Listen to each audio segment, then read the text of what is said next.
along a lonely winding road at twilight. In time, the brothers reached a river too treacherous to pass. But being learned in the magical arts, the three brothers simply waved their wands and made a bridge. Before they could cross, however, they found their path blocked by a hooded figure. It was Death, and he felt cheated. Cheated because travelers would normally drown in the river, but Death was cunning. He pretended to congratulate the three brothers on their magic, and said that each had earned a prize for having been clever enough to evade him. The oldest asked for a wand more powerful than any in existence, so Death fashioned him one from an elder tree that stood nearby.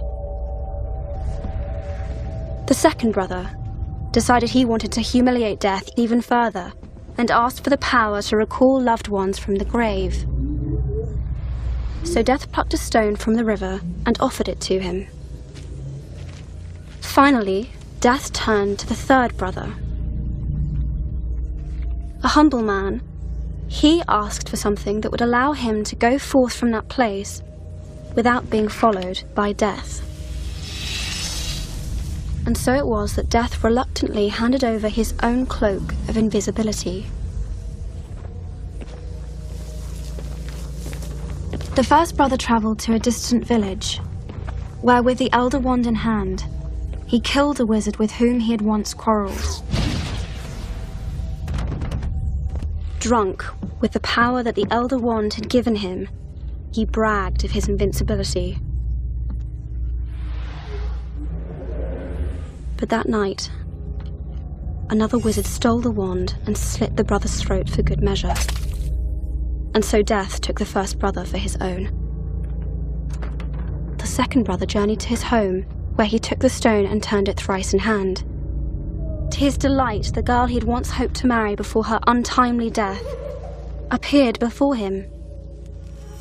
Yet soon she turned sad and cold, for she did not belong in the mortal world. Driven mad with hopeless longing, the second brother killed himself so as to join her. And so Death took the second brother.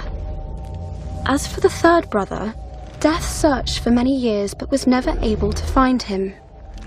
Only when he attained a great age did the youngest brother shed the cloak of invisibility and give it to his son. He then greeted Death as an old friend and went with him gladly, departing this life as equals.